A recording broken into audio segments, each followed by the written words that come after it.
By 1953-54, we still don't have an idea of what things are or what things will be, but we know that it's going to happen in Los Angeles. So that's, or, perhaps New York, but it really looks like Los Angeles. My father's decided that in one way or another, motion pictures are the only way that he can really earn a living at this point. And that has to be done at the center. It can't be done from in the periphery. The blacklist continues strong for a long time. You have to remember that even after the blacklist putatively ends in 1960, Ring Lardner doesn't get a credit until 1965. Neither does Waldo Salt. So that even when the blacklist has, to many people's minds, ended, it didn't. So that it became a struggle for each individual writer to kind of break through. Now, by 1968 or 70, the blacklist really isn't a factor anymore. But it remained a factor for at least 5 years, 6 years after my father was broke through.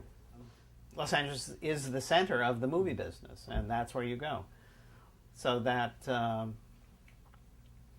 where you can, where anybody who wanted to be in the movies would go. At one point, my father decided that and my mother, that it might be better, in other words, that they could save money by having Cleo do the typing and dictation or various things of that kind. And it didn't work out. This was not going to work out. I'm fairly certain my father did not want her to work. She did work as a photographer occasionally, but that wasn't in the, I assume by when you're talking about work, you mean a daily grind or a profession. So my mother actually, had graduated from high school, but had never went to college. So she didn't have a degree. And by the time we got back, she was, how old was she? Almost 30. Mm-hmm. And people going back to college at 30 in those days wasn't really something that was thought of much. Well, I remember Cleo taking pictures at the ranch, and starting off with a box Kodak, and she set up a darkroom in one of the bathrooms. So I would spend a lot of time helping her because I loved seeing the images come up, through, and taking the trays full of fluid and gently rocking them, and then watching the pictures come. So that was fascinating and a great deal of fun. So, but these were, one of the things was that Cleo was always learning things, like that, and that was one of the reasons I liked being around her, because I could learn too. So, as I told my sister Mitzi once, when Cleo was sick at the ranch or something, we had a copy of Life magazine, which had the rules for a new card game called Canasta. So Cleo and I taught ourselves how to play Canasta. We were the only people who were abiding by those rules, but it turned out we had taught each other, we had read them everything wrong, but it was the sort of idea we would do things. We later relearned how to play Canasta the right way. They became, the Butlers lived in San Angel, which is a particular region, or San Angelin, in Mexico City. And it's named after San Angelin, which is an inn there. And Leon Trotsky was assassinated around the corner. And Diego Rivera's studio was right next to the Butler's house. But on the other side was a sort of a vacant lot, and a large one, in the middle of which was a large pepper tree, which sort of dominated center field as we laid out our baseball diamond. And also there was a fairly sharp drop of about 8 feet, in left field.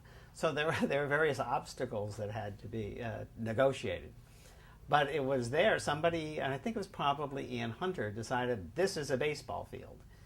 And we all would go there on Saturdays and choose up teams and play softball.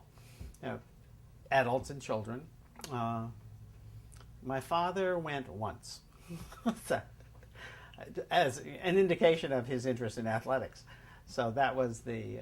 But Ian was a really good athlete, and so one of those people who is naturally graceful and good at physical things. I do have my father's FBI records, which are so tedious that I really haven't read them all. They're repetitious and wrong, and so it's hard for me to say. Other people have paid much more attention to what happened in Mexico because they stayed there much longer. The Butlers stayed for 10 or 12 years. Other families came down and never left. Diana Anhalt, whose parents came from there to Mexico City from Florida about the same time, still lives in Mexico City, but she wrote a book about the exiles in Mexico City during those times. So there's been some work done on it, but it was nothing that, since I never felt that we should be in Mexico in the first place. I didn't pay that much attention to being in Mexico. In a sense, I was waiting to leave, but that was merely my own feeling. I didn't feel like going down there was a mistake. I think when we arrived there, and we'd been there a while, I said, well, we're certainly not staying here. It just seemed to be an irrational thing to do. We didn't fit, is what it comes down to. When we came back to the United States, it was a better fit. It wasn't the time for a good time to be a political exile, any place. It's not sort of like I don't know, wonderful tales of the Russian aristocracy being stuck in Paris. I mean, it's not the same thing. So, my father's sister and her family lived in Altadena, which is just north of Pasadena, and from there we sort of made forays to find out where we were going to stay, and we ended up renting a place in La Cañada, which is west of Pasadena and a little north. And the house we moved into was kind of dark and Spanish looking and tucked away toward the foot of the foothills. I think it's been destroyed. I think there's an upscale housing project in that whole area. Nearby, if you walked about a half a mile away and in a different direction, there was a meadow that was cut out, and in the middle of the meadow was a pink castle. And there it was, this pink thing with the turrets and no one seemed to live there. And I remember just going up and looking through the windows, where I saw my first billiard table. I said, "Oh, they play billiards." I'd read Mark Twain and knew what the. But from there, what happened? We're paying rent, and we're not particularly happy there. It's not really the best situation. My father needs to have. The family needs a place to live, and that's not going to be it.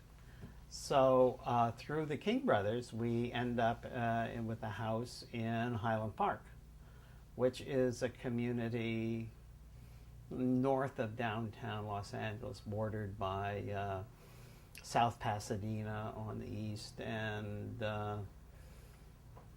Eagle Rock and sort of Glendale kind of areas. It's tucked in there, which is how do you describe it? A working class neighborhood. Working class, middle class, and that's where we ended up. I went through high school, and my younger sister went to grammar school in Highland Park, and then transferred into the Eagle Rock system, which is again part of the Los Angeles school system, but to Eagle Rock schools in that neighborhood, which was a neighborhood adjacent to Highland Park. And that's where, I think that we all felt comfortable there. That wasn't a bad place to be. Mm-hmm.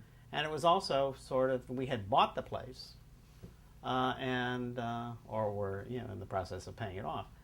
But so that was where we were. This was where we were settling. So in a sense, it was our first permanent residence, or the place that we felt permanent.